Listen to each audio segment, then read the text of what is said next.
Nobody taught you to be bad with money on purpose.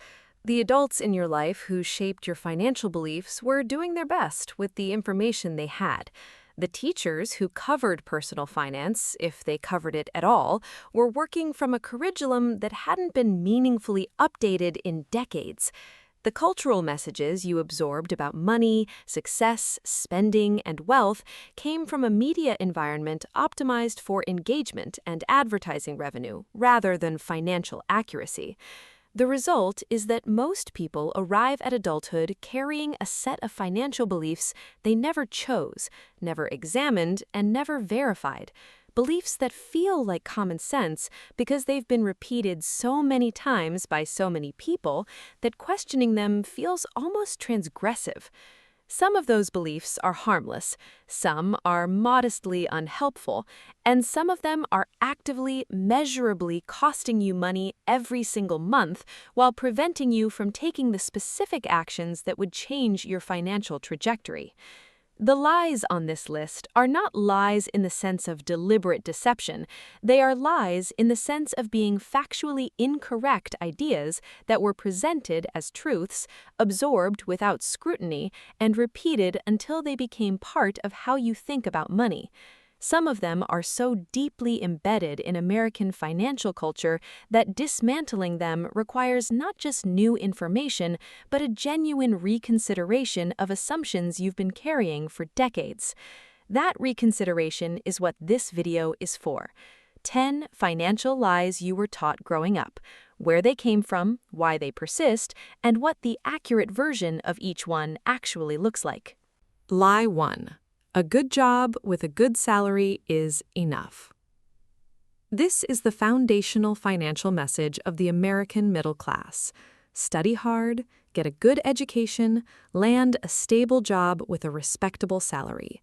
That job will take care of you. The salary will be enough. Do your work, collect your paycheck, and financial security will follow as a natural consequence of employment. This message made considerably more sense in the era that produced it. In the 1950s and 60s, a good job at a major employer frequently came with a defined benefit pension, a guaranteed monthly payment in retirement calculated on years of service and final salary, requiring zero investment decision-making from the employee. Social Security was designed to provide meaningful income replacement. Healthcare was typically employer-provided with minimal employee cost.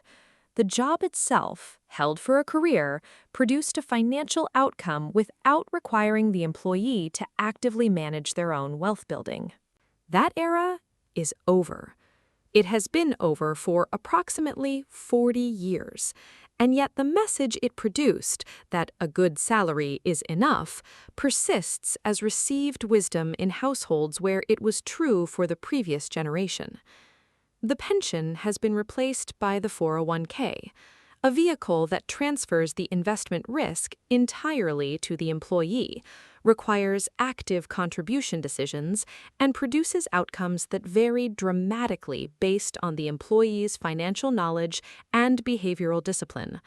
The employee who contributes the maximum, invests in low-cost index funds, and never panic sells during downturns, ends up in a dramatically different place than the employee who contributes the minimum and invests in whatever default option was selected at enrollment.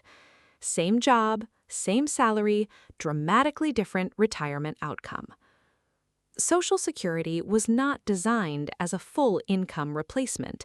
The Social Security Administration's own materials describe it as one leg of a three-legged retirement stool, alongside personal savings and employee benefits. The average Social Security benefit in 2025 is approximately $1,907 monthly. The average American household spends approximately $6,520 monthly, according to Bureau of Labor Statistics data. Social Security covers approximately 29% of average household spending. The remaining 71% must come from somewhere else. A good salary is a necessary condition for financial security. It is not a sufficient one. The salary is the raw material. What you do with it, how much you save, how you invest, how you protect it from inflation and taxation, determines the outcome. The lie was that the salary was the destination. The truth is that it is the starting point. Lie 2. Renting is throwing money away. This lie has probably pushed more people into financially premature homeownership than any other single piece of received financial wisdom. It presents a complex, context-dependent financial calculation as a settled moral question, as if renting is inherently wasteful and buying a home is inherently responsible, regardless of the specific financial circumstances of the person making the decision. The logic sounds compelling on the surface. When you rent, your payment goes to the landlord and builds no equity for you. When you buy, your payment builds equity in an asset you own. Renting is consumption. Buying is investment. Therefore, renting is financially inferior. This logic is incomplete in ways that matter enormously. First, a mortgage payment does not go entirely to equity. In the early years of a 30-year mortgage, the overwhelming majority of each payment is interest, money paid to the bank that builds no equity, exactly like rent. On a $400,000 mortgage at 6.5% interest, the first monthly payment of $2,528 includes approximately $2,167 in interest and $361 in principal. The rent equivalence critique applies to a substantial portion of early mortgage payments as well. Second, home ownership carries significant costs beyond the mortgage that renters don't pay. Property taxes average 1.1% of home value annually. Homeowners insurance averages $1,428 annually. Maintenance and repairs average 2 to 1% of home value annually, $4,000 to $8,000 per year on a $400,000 home. These costs represent money spent on housing that builds no equity, yet they never appear in the renting is throwing money away calculation. Third, the down payment, typically $40,000 to $80,000 for a conventional purchase in most markets, represents capital that could alternatively be invested. At 8% annual returns, $60,000 in down payment capital generates approximately $4,800 annually in investment income. That foregone return is the opportunity cost of home ownership that the renting is wasteful narrative never acknowledges. The accurate version is more nuanced. Home ownership builds wealth under the right conditions: stable tenure of 7 years or more, markets with reasonable price-to-rent ratios, purchase prices within genuine financial capacity, and honest accounting of all ownership costs. Renting is not throwing money away when the alternative is a purchase that strains cash flow, eliminates emergency savings, or is made before the financial foundation is strong enough to absorb the full cost of ownership. The lie was that the question was settled. The truth is that it's a calculation that deserves honest analysis rather than reflexive cultural judgment. Lie 3. You need a lot of money to start investing. This lie kept multiple generations of working and middle-class Americans out of the wealth-building market, while the people who knew it was a lie, the ones who had access to financial advisors, who came from families where investing was discussed at the dinner table, who understood that the market was accessible to them, watched their investments compound for decades. The practical origin of this lie is understandable. For most of the 20th century, brokerage accounts required minimum investments of $1,000 to $10,000 to open. Mutual funds had similar minimums. Trading involved commissions of $10 to $50 per transaction. For someone earning $35,000 annually, the barrier to entry was genuinely significant. That barrier has been entirely eliminated.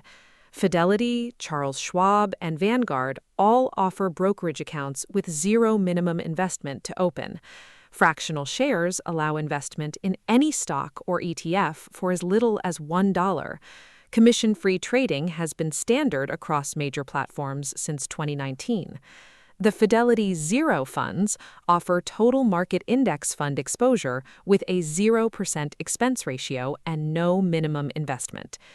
The mechanism that makes small early investment powerful is compound interest operating over long time horizons, a mechanism that benefits early investors more than large investors. Someone who invests $50 monthly starting at age 22 accumulates approximately $349,000 by age 65 at 8% annual returns. They contributed $25,800 over 43 years. The market added $323,000 on top. The size of the initial investment was irrelevant. The starting age was everything. The lie told people to wait until they had enough money to start investing. The truth is that starting immediately with whatever is available, $25 monthly, $50 monthly, any consistent amount, captures the compounding time that waiting destroys and cannot recover. Lie 4. Credit cards are dangerous and should be avoided. This lie exists in direct opposition to lie 3 on the spectrum of financial mythology. One end telling you that investing is too risky, the other telling you that a common financial tool is too dangerous. Both lies keep people away from things that, properly understood and used, are financial assets. Credit cards are dangerous in the same way that cars are dangerous. Used incorrectly, they cause serious harm. Used correctly, they are enormously useful tools that provide concrete financial benefits unavailable through any alternative payment method. The correct use of a credit card is specific and non-negotiable. Charge only what you can pay in full at statement close. Pay the full statement balance every month without exception, and never carry a revolving balance. Under these conditions, a credit card with no annual fee costs nothing. It provides purchase protection and fraud liability limits that debit cards don't match. It builds credit history that reduces the cost of future borrowing. And in the case of rewards cards, it returns 1.5 to 5% of spending in cash, points, or miles on purchases you were going to make anyway.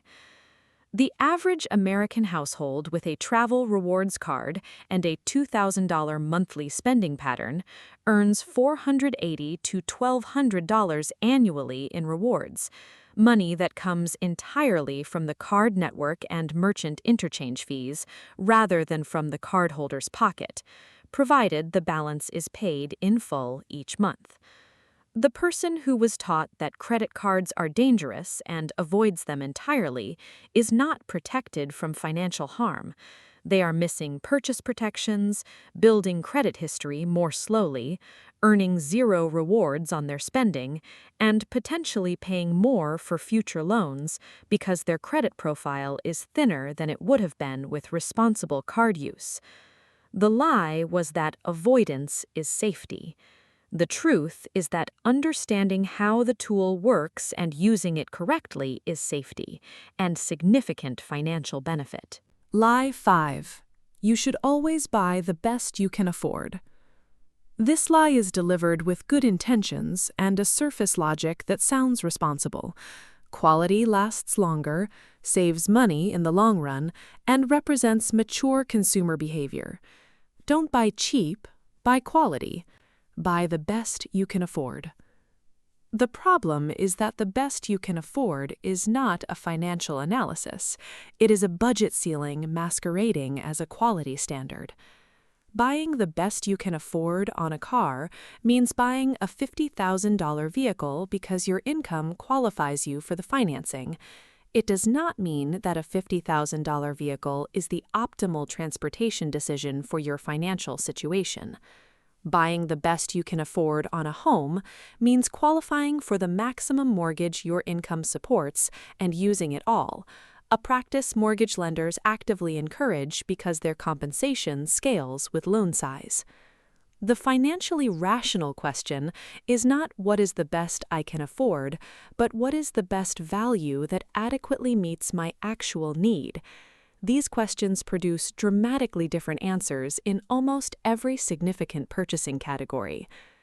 The best car that meets your transportation needs might cost $18,000 used rather than $48,000 new. The difference, invested at 8% annual returns over 10 years, becomes approximately $65,000.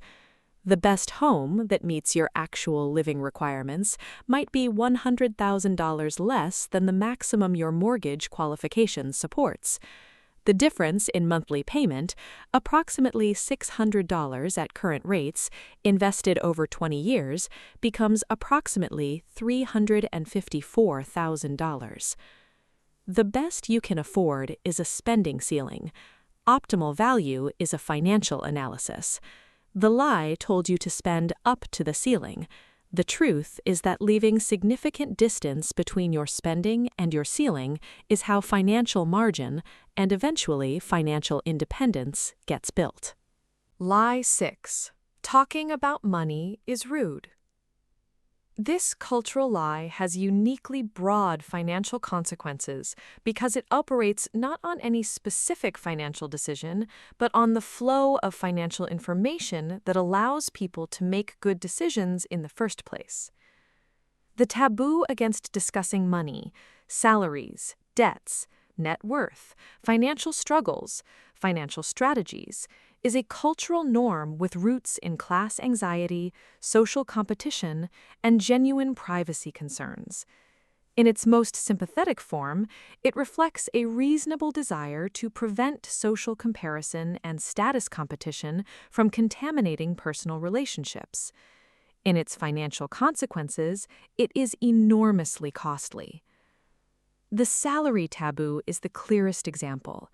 When workers don't discuss compensation, they lose the information required to know whether they're being paid fairly. Employers benefit directly from this information asymmetry. They know the full distribution of salaries across their workforce. The individual employee knows only their own. Research from PayScale found that 45% of employees who believe they are paid fairly are actually paid below market rate, a belief sustained partly by the absence of the peer salary information that would correct it. The financial strategy taboo prevents the transmission of wealth-building knowledge between people who have figured things out and people who haven't. The wealthy talk about money among family members, in professional networks, with financial advisors. The information flows in communities where discussing money is normalized and stagnates in communities where it isn't. The debt and struggle taboo prevents people from seeking help, comparing experiences, and discovering that their financial challenges are both more common than they assumed and more addressable than they feel. The accurate version, financial information is valuable, and the norm against sharing it primarily benefits the people and institutions with more of it. Discussing salary with trusted colleagues, sharing financial strategies with friends navigating similar situations, and being honest about financial struggles in contexts where that honesty can produce support are all financially rational behaviors that the politeness norm incorrectly discourages. Lie 7. Debt is normal and manageable. Everyone has it. This lie is the normalized version of debt that transforms what should be an alarm signal into a background condition of adult financial life. Everyone has a car payment. Everyone carries some credit card balance. Student loans are just part of starting out. A little debt is fine. It's normal. It's manageable. The normalization is real. According to Federal Reserve data, Americans collectively carry $1.655 trillion in auto loan debt, $1.74 trillion in student loan debt, and $1.28 trillion in credit card debt. At the population level, consumer debt is genuinely normal in the statistical sense. It is the most common financial state. But statistically normal and financially optimal are not the same thing. The average outcome in a population where most people struggle to build retirement savings, cannot cover a $1,000 emergency, and will depend on Social Security for the majority of their retirement income, is not a target. It is a warning. The cost of normalized debt is not just the interest paid, though that is significant. It is the behavioral and psychological effect of treating debt as an expected permanent state rather than an emergency requiring resolution. People who treat debt as normal manage it. People who treat debt as an emergency eliminate it. The difference in financial outcomes between these two approaches over a working lifetime is substantial. The average household carrying $6,380 in credit card debt at 24% APR and managing it indefinitely pays approximately $1,555 annually in interest in perpetuity. The household that treats the same balance as an emergency attacks it aggressively, eliminates it in 18 months, and redirects the freed cash flow to investment, accumulates approximately $76,000 in additional wealth over the following 20 years from the same dollars that were previously paying interest. The normalization of debt was the lie. The urgency of elimination is the truth. Lie 8. The stock market is just gambling. This lie kept working-class and middle-class Americans out of the primary wealth-building vehicle of the 20th and 21st centuries, while the people who understood it was false, disproportionately the already wealthy, watched their investments compound across generations. The comparison to gambling is emotionally resonant and factually wrong in ways that matter enormously. Gambling has a negative expected value by design. Casinos and lottery operators build their business models on returning less money to players than is wagered, approximately 85% to 95% for casinos and 50% for lotteries. Every dollar gambled is expected to return less than a dollar. The house wins in aggregate because the math requires it. Long-term diversified stock market investing has a positive expected value supported by three fundamental mechanisms. Economic growth over time increases the productive capacity and earnings of businesses. Inflation gradually increases the nominal value of assets, and dividends represent actual distributions of corporate earnings to shareholders. The S&P 500 has returned an average of approximately 10% annually over its history, not as a guarantee, not without volatility, but as the documented long-term result of owning a diversified piece of the American economy. The gambling comparison conflates short-term speculation, buying individual stocks based on predictions about short-term price movements, which does resemble gambling, with long-term diversified index investing, which does not.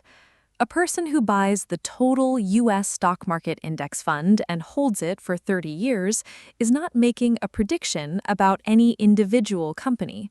They are making a bet that the American economy will be larger in 30 years than it is today, a bet with strong historical support and clear fundamental reasoning. The lie kept people in savings accounts that lost purchasing power to inflation while telling them they were being prudent. The truth is that for long-term financial goals, avoiding the market is the riskier choice, not the safer one. Lie 9. Financial success means looking financially successful.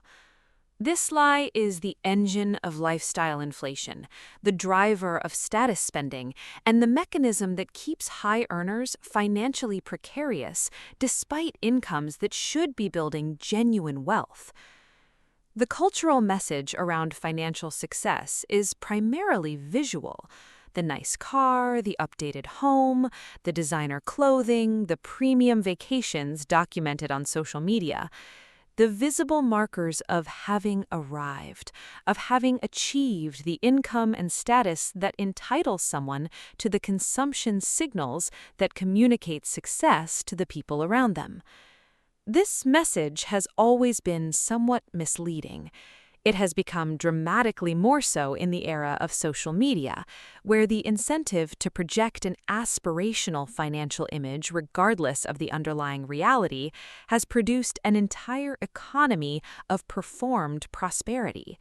People spending money they don't have on things they don't need to communicate a financial position they haven't reached to an audience that is largely too focused on their own performance to notice. The research on actual wealthy behavior tells a completely different story. Thomas Stanley's The Millionaire Next Door documented this comprehensively. The typical American millionaire lives in a modest neighborhood, drives a practical vehicle, wears unremarkable clothing, and is largely indistinguishable from their non-millionaire neighbors by visual cues.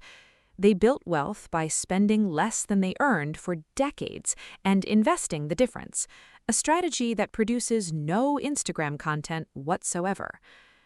Goldman Sachs research finding that 41% of Americans earning $300,000 to $500,000 annually report living paycheck to paycheck is the inverse of this phenomenon.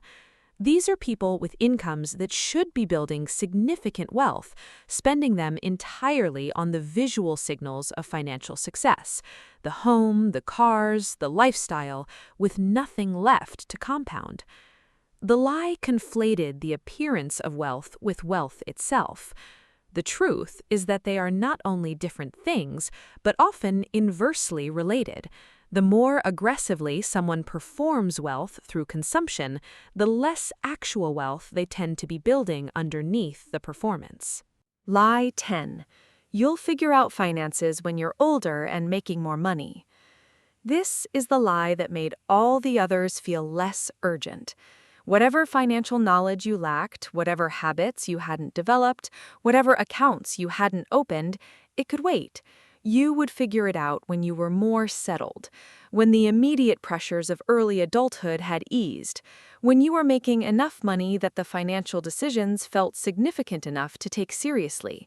Someday you would sit down and get this sorted out. Someday is the most expensive word in personal finance. The specific cost of financial delay is not abstract. It is calculable with precision for every year of delay in every specific financial category. Someone who waits until 35 instead of 25 to begin investing $300 monthly accumulates approximately $878,000 by age 65 at 8% annual returns. The person who started at 25 accumulates approximately $1.98 million with the same $300 monthly contribution. The 10-year delay cost $1.1 million, not because the later starter invested less money, but because compound interest had 10 fewer years to work. The lie that financial education could wait was also a lie about what financial education consists of. It implied that personal finance is a complex body of knowledge requiring maturity and sophistication to engage with, something for grown-ups with real assets and real financial complexity, not for young people just starting out. The foundational personal finance knowledge that changes outcomes is not complex. Spend less than you earn, invest early and consistently in low-cost diversified funds, eliminate high-interest debt aggressively, build an emergency fund, know your numbers. These principles are not sophisticated. They are not age-gated. They work at 22 exactly as well as they work at 45. And they work dramatically better at 22 because of what compound interest does with an additional 23 years. The lie told you to wait. Every year you waited cost more than the previous year. The truth is that the best time to start was 20 years ago. The second best time is right now. 10 lies, absorbed in childhood, reinforced by culture, carried into adulthood as common sense, and quietly costing real money every year that the accurate version remains unknown. A good salary is enough gave people permission to earn without building. Renting is throwing money away pressured people into premature homeownership. You need a lot of money to invest, kept people out of the market for years they couldn't recover. Credit cards are dangerous, eliminated a useful tool and its benefits. Buy the best you can afford, pushed spending to the ceiling instead of leaving margin below it. Talking about money is rude, stopped the flow of information that allows good financial decisions. Debt is normal, made emergency resolution feel unnecessary. The stock market is gambling, kept working people out of the primary wealth-building vehicle available to them. Financial success means looking financially successful, redirected wealth building into wealth performance. And you'll figure it out later, made delay feel responsible instead of expensive. These are not minor misconceptions. Each one has a specific financial cost measurable in thousands of dollars annually and hundreds of thousands of dollars over a working lifetime. Together, they form a comprehensive set of beliefs that guarantee the specific financial outcomes: insufficient retirement savings, persistent debt, no investment growth, spending that signals wealth without building it, that most Americans are experiencing right now. The lies were taught by people who believed them. They spread because they contain partial truths that make them feel right.